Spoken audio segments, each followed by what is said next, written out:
Samma Sambuddho Bhagava. Arahang Samma Sambuddho Bhagava.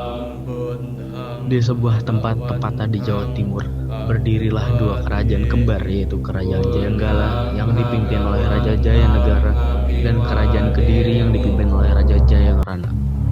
Menurut cerita, dahulunya kedua kerajaan tersebut dalam satu wilayah yang bernama Kahuripan. Sesuai pesan Airlangga sebelum meninggal, kedua kerajaan tersebut harus disatukan kembali dengan satu syarat, yaitu dengan menikahnya Pangeran Panji Asmarabangun, seorang anak dari Raja Jayanegara, sebelum menjadi Raja Persatuan kedua kerajaan tersebut. Pada suatu hari, ketika ia sedang duduk di pendopo istana, telah menghabiskan banyak waktu untuk memikirkan cara untuk memenuhi syarat yang dikatain Airlangga sebelum Sugeng tindak, datanglah seorang pengawal kepadanya. Ampun Baginda, hanya ingin memberi saran bagaimana kalau kita mengadakan sayembara di desa Dadapan.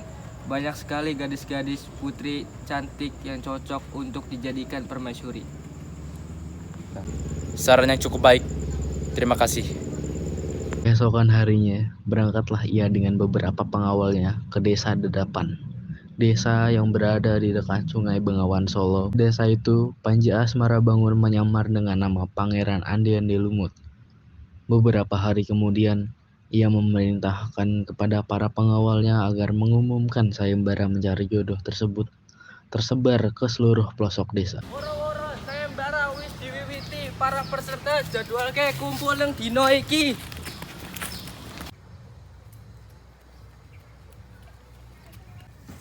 Sepertinya aku harus memberitahu saudariku. Dalam waktu singkat, berita sayembara tersebut telah tersebar hingga ke desa seberang. Desa tempat tinggal di mana seorang putri ayu bernama Klenteng Biru di rumah Nyai Intan, ibu angkatnya. Saudariku, bersiapkanlah diri karena seorang pangeran tampan bernama Ande-Ande Lumut sedang mencari calon istri.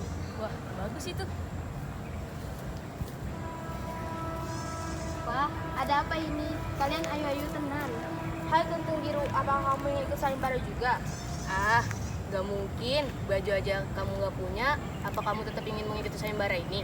Ah betul, baik kamu segera mencuci baju dan segera pergi ke danau. Aku akan tetap mengikuti sayembara ini.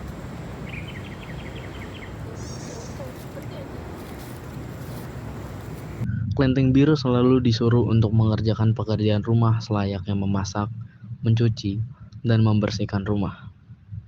Ia sering dibentak oleh Nyai Intan dan diperlakukan tidak senonoh oleh kedua kakaknya, bahkan ia terkadang diberi makan satu kali oleh ibu angkatnya. Pada sore hari, Klenteng Biru segera mengumpulkan pakaian kotor dan pergi ke danau. Pada saat ingin pergi ke danau, datang seorang misterius menghampiri Klenteng Biru. Pergilah Anda ke desa Dadakan. Di sana diadakan sayembara. Anda akan bertemu dengan seseorang yang telah ditakdirkan untuk Anda.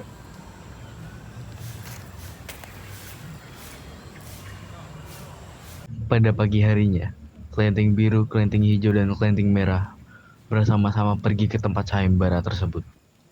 Lihat saja, pasti aku yang akan menang. Monggo, untuk para peserta diperkenankan untuk memperkenalkan diri.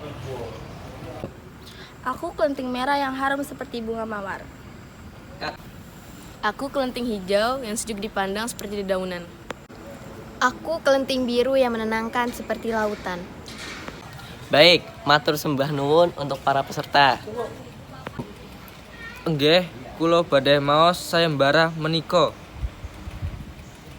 Manut panjelukipun Ande-Ande Lumut, ngumum pemenang ingkang gadhah kriteria salayane ayu rupane nangging unggah pinter ilmu umum. Baik, saya akan membacakan sayembara ini sesuai dengan yang diminta oleh Ande-Ande Lumut. Ia ingin minta pemenang yang memiliki kriteria selain berparas cantik, tapi juga pintar dalam pengetahuan umum. Baik, pertanyaan pertama. Jika pria akan memberikan berlian, tetapi dengan satu syarat, yaitu kamu harus menjadi istrinya, apakah kamu akan menerimanya atau menolaknya dan berikan alasannya? Saya akan menerimanya karena berlian sangat langka dan mahal. Menolaknya karena saya tidak ingin menjadi seorang istri yang tak dikenal.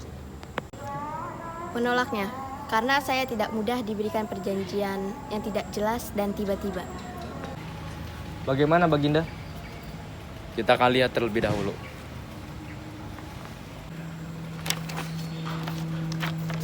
Baik, saya akan membacakan pertanyaan yang kedua.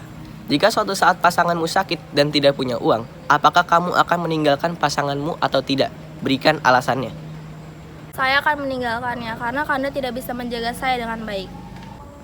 Iya, karena ia tidak memiliki raja berana yang bisa aku dapatkan. Tidak akan, karena saya akan menjaga pasangan saya apapun yang terjadi. Baik, saya akan membacakan pertanyaan yang ketiga. Tunggu, Ada apa Baginda? saya yang akan menanyakan pertanyaan yang terakhir. Baik Baginda.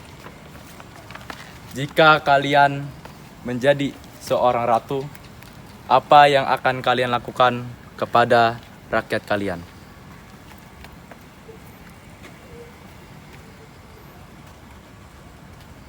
Aku akan melenyapkannya jika mereka tidak mematuhi perintahku. Aku akan memanfaatkan kecantikanku untuk membangun relasi yang indah antara kerajaan satu dengan kerajaan lainnya. Aku kurang setuju dengan pendapatmu merah dan hijau, karena untuk menjadi seorang ratu, bukan hanya memanfaatkan kecantikan, tetapi aku harus melindungi rakyatku dari segala peperangan.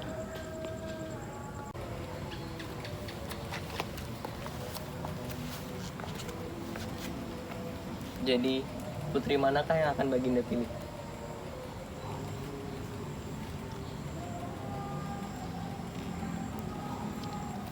Baik, Baginda telah memilih putri mana yang akan ia jadikan sebagai permaisuri. Jadi, putri yang akan Baginda jadikan permaisuri adalah Kelenting Biru. Pangeran Panji Asmarabangun pun menghampiri Kelenting Biru dan sedikit penunduk untuk memperkenalkan diri.